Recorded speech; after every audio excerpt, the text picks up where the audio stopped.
여러분 안녕하세요, 당승입니다. 저는 지금 갤럭시 S24, 24 플러스 그리고 24 울트라를 SK트로부터 대여를 받아서 일상 속에서 직접 사용을 해보고 있는데요. 제가 직접 요거를 들고 좀 사용을 해보니까 전작보다 약간 달라진 그 디자인 차이가 생각보다 굉장히 체감이 돼서 오늘 영상 가장 먼저 디자인에 대한 얘기부터 좀 해보려고 합니다. 전작과 어떻게 달라졌는지, 그립감과 사용감은 어떤지, 그리고 이 티타늄은 또 아이폰과 어떻게 다를지, 그런 부분들 지금부터 같이 한번 살펴보도록 하겠습니다. 마침 너무너무 궁금했던 색상들만 받아왔어요. 먼저 갤럭시 S24 기본 모델은 이 마블 그레이, 마블 그레이 색상을 가지고 왔고요. 그리고 갤럭시 S24 플러스는 오닉스 블랙으로 가장 많이 선택하시는 색상, 이렇게 두 가지가 되겠죠. 마지막으로 갤럭시 S24 울트라는 새로운 색상이면서 가장 궁금했던 티타늄 바이올렛을 받아왔습니다. 자, 먼저 갤럭시 S24와 갤럭시 S24 플러스를 보도록 하겠습니다. 색상을 보면 일단은 갤럭시 S24 마블 그레이, 사실 그레이라는 색깔보다는 실버라는 이름이 조금 더 잘 어울릴 것 같아요. 이렇게 정말 정직한 실버 색상입니다. 사실 가장 무난해서 또 가장 많이 판매되는 제품이지 않을까 싶어요. 자, 그게 아니면 이 색상이 가장 잘 팔리겠죠. 바로 오너스 블랙 색상입니다. 기존의 그 팬텀 블랙과 색감 차이가 그렇게 크게 나지는 않습니다. 뭔가 이 미끈한 측면에 무광 알루미늄의 이 세련된 모습이 조금 더 돋보이는다는 것만 빼면요. 스피커 부분이 이렇게 일자로 디자인이 바뀌었는데요. 이걸 딱 처음 봤을 때 뭔가 좀 미래적이다 라는 생각과 더불어서 왜 이렇게 만들었지? 뭔가 먼지만 더 들어갈 것 같은데 청소를 좀 용이하게 하기 위해서 이렇게 만들었나? 라는 생각이 들기는 합니다. 저는 잘 모르겠지만 뭔가 이유가 있겠죠. 사용하는 데는 지장은 없다는 거. 이 두 제품에서 체감할 수 있는 변화가 있다면 이 뒷면 모서리의 그립감이 매우 좋습니다. 이거는 여러분 직접 매장 가서 직접 한번 잡아 보셔야 돼요. 이 전면부 디스플레이 쪽에 비해서 굉장히 부드럽게 라운딩 처리된 후면부 모서리를 가지고 있거든요. 사실 전작도 그립감이 나쁘진 않았어요. 나쁘진 않았는데 그럼에도 이 모서리 부분, 이 부분이 조금 날카롭게 느껴지는 거는 있긴 있었거든요. 그런데 이번 갤럭시 S24 같은 경우에는 이 부분, 측면 부분은 판판하게 만들면서 요 모서리 라운딩 처리를 아주 부드럽게 했습니다. 그래서 이렇게 딱 잡았을 때 확실히 손에 딱 감기는 그런 느낌이 좀 있어요. 확실히 이 부드러움이 상당히 좋네요.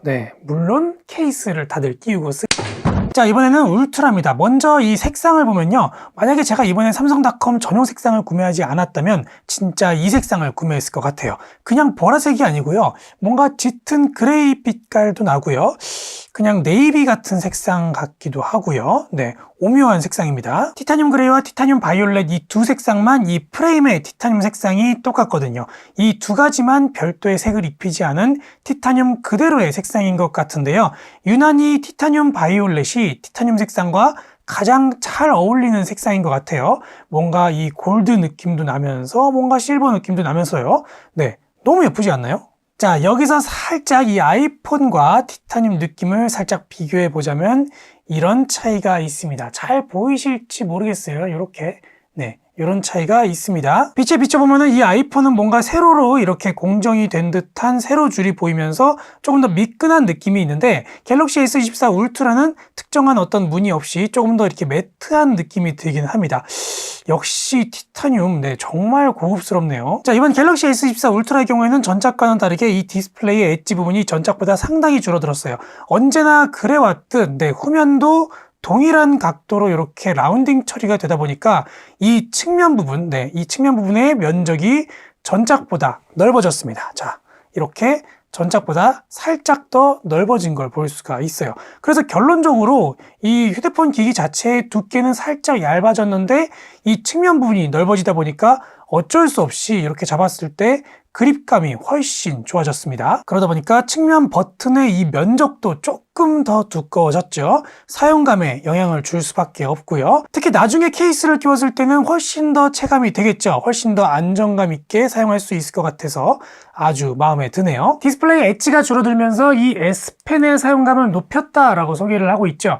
맞아요. 사실 그동안에 지금까지 이 전작까지는 이 엣지 디스플레이가 사실 불필요한 디자인이기도 하면서 오히려 이 디스플레이 파손에 영향을 줄 수도 있는 그런 디자인이긴 했어요.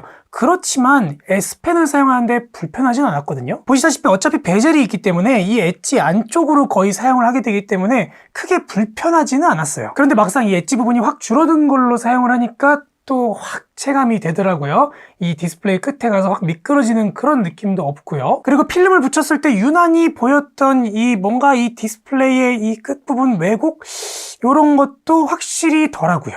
확실히 엣지 줄어드는 게 확 체감이 되기는 합니다. 나중에는 이 엣지를 아예 없애는 것도 좋지 않을까 싶은 생각이 드네요. 그러면 또 최상위 모델만의 이 고급스러운 디자인이 좀 덜할까요? 딱히 그럴 것 같지도 않은데. 그리고 여러분들 모두 느끼시겠지만 이 내면이 모두 동일한 베젤로서 이제 드디어 완벽해지는 느낌이 있습니다. 사용감에 큰 지장을 주는 건 아니지만 이건 실제로 사용하면서 볼 때마다 정말 마음에 듭니다. 이 전짝을 한번 볼까요? 전짝을 보면은 아래 하단 베젤이 너무 좀 두껍다라는 느낌이 좀 있었죠. 뭔가 조금 이렇게 대칭이 안 맞는 그런 느낌이 있었어요. 자, 사용감에 지장을 주는 마지막 한 가지 외부 특징이 있어요. 바로 디스플레이 글라스입니다. 기본 모델과 플러스 모델 그리고 이 전짝은 고릴라 글라스 빅터스 2가 적용되어 있는데요. 이번 울트라 모델은 코닝 고릴라 아머가 들어있어서 반사가 상당히 줄어들었습니다. 이거는 실내에서 사용했을 때보다는 밝은 대낮에 야외에서 사용했을 때 정말 체감할 수 있는 큰 변화가 되겠죠. 네, 여러분들이 보시기엔 어떠신가요? 오늘 영상을 통해서 여러분들은 디자인만 봤을 때 이 세 가지 모델 중에 어떤 걸 구매하고 싶으신가요? 댓글을 통해서 자유롭게 의견 남겨주시면 감사드리겠고요. 저는 계속해서 생생한 이용 후기들 말씀드리도록 하겠습니다. 마지막으로 사전 예약은 T다이렉트 샵에서 하는 것 잊지 마시고요. 그럼 다음 영상에서 뵐게요. 감사합니다. 안녕.